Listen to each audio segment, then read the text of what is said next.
So yeah, I don't have her dance moves for sure, but I try to fake it.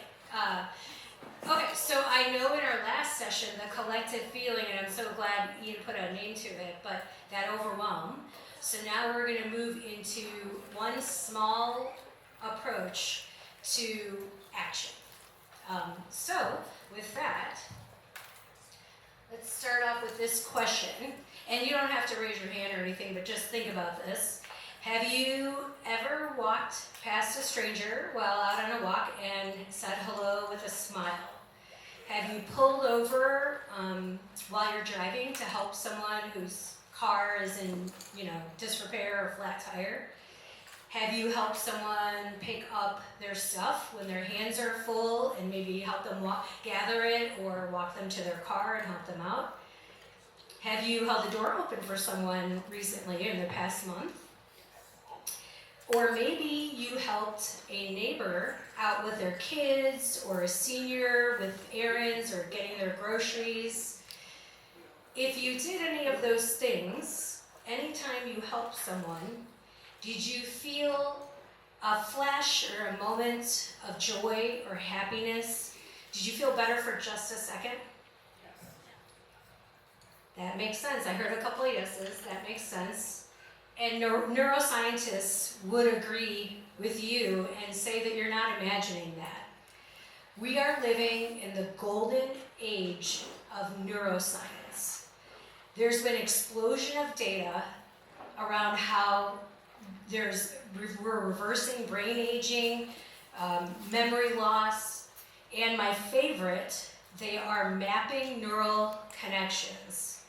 By the way, did you notice that a few of the other speakers have tapped into brain science, right? Kali and Liesel, they all mentioned it. Somebody else mentioned it too. I think John did, or Jeff did.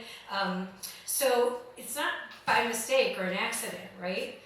And one of the things that neuroscientists have been studying is how helping others actually triggers neurochemicals in your brain. So we're talking that it's literally referred to as a helper's high. Did you know you could get high on helping others? Dopamine and serotonin and oxytocin and endorphins and substance P are all being triggered simultaneously. I need you to understand what that means. You know how many drug companies would love to get their hands on that kind of drug? They have been trying to figure out how to make this magic cocktail for a long time, and they still haven't been able to do it. Who knew that volunteering was the answer? I did, maybe? I don't know. You didn't? You did? Yeah, you didn't. He was like, no, I didn't know either. Sorry, I have to do this because I want to make sure I capture some data. Here's where this conversation can go. The neurochemicals that are getting released simultaneously are also the same neurochemicals or neurotransmitters associated with purpose. So what does purposelessness cost us? If we are walking around feeling without purpose, what is the cost of that? So I just want to throw a couple of data points out to you. Employers are absorbing the cost of mental health issues to the tune of $282 billion, with a B, every year. That's basically the cost of an average recession. Excess costs for mental health care are projected to be $1.3 trillion by 2040. So this sense of overwhelm that we all just tapped into, we're not imagining that either, right? 1.3 trillion by 2040. Mental health medications make up 25% of all pharmacy spending by commercial health insurers. That's $1 in $4 are being spent on mental health medications. Spending on mental health by Americans with employer-provided insurance grew by 53% from March of 2020 to August of 2022. So in 2 years, it grew by 53%. Here's the good news. For every $1 invested in mental health initiatives, companies see $1.50 to $4 back in reduced absenteeism and healthcare costs. Volunteering is delivering the same neurochemicals at a fraction of that cost. It's a simple shift that I think organizations can make.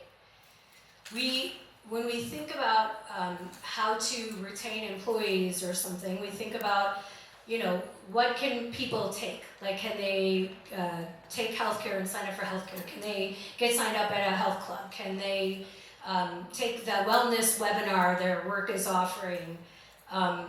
Whatever that take is, but if we make a shift to what people can give, VTO, which is volunteer time off, or team volunteering, or microservice moments, I think that's a big culture shift that can happen.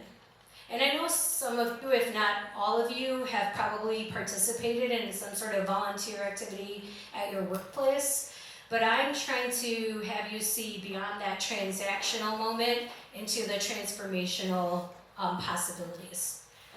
And I thought this was just really cool. This is a real image of a dopamine release. So if you look at it at 10 seconds, you'll see like the bursts. You might be able to see it better on that screen. You'll see it at 10 seconds. You'll see the burst. So that's real life dopamine getting pushed into your body. There are so many tools in the toolbox for the culture architect, right? But I really want all of you to consider volunteering service as one of those really important tools that you can grab. Obviously, there's a lot of things I can say about the benefits of volunteering, but in a workplace setting, we're talking about improved health outcomes, growth in sales and productivity, greater retention rates. One of the speakers yesterday, and forgive me because I can't remember who, but somebody said it takes 1.5 to 2 times the annual salary to replace a worker. So if you can, by adding service moments into the workplace culture, if you could reduce, or if you can have greater retention, I think that's a cost that pays for itself.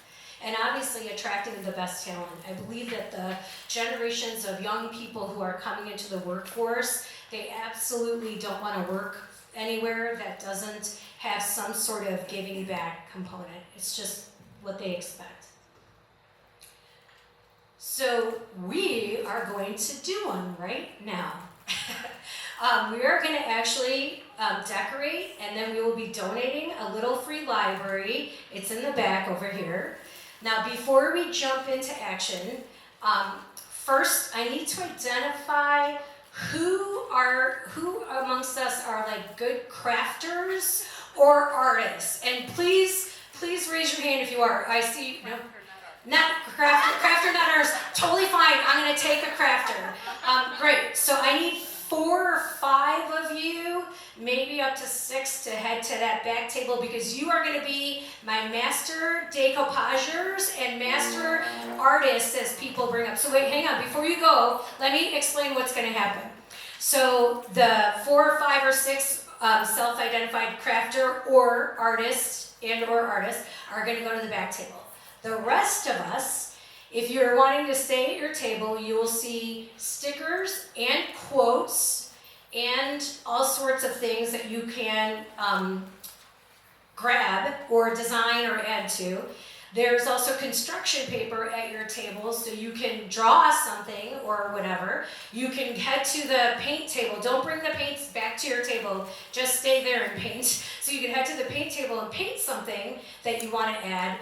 Do you guys know what decoupage is? It's I think a crafting fancy term for glue. Do I have that right? Okay, so it's really, we're going to be gluing, and so we're decorating that little free library. Hey, do you guys know what a little free library is? Okay, good. Everyone's seen one. Doesn't it just make you feel good when you see one? Even if you don't take a book or leave a book, you're like, I love that that's in my community, right? When you're out on a walkabout and you can see that, so I agree. So that's what we're doing today. We are decoupaging whatever, and we're going to make it. The artists are going to help give some guidance back there, or crafters who have done this before. Because if it were me, it would not look good. And then you can add your own quote, you can add your own expression in your own handwriting. This is where it's going to go, though.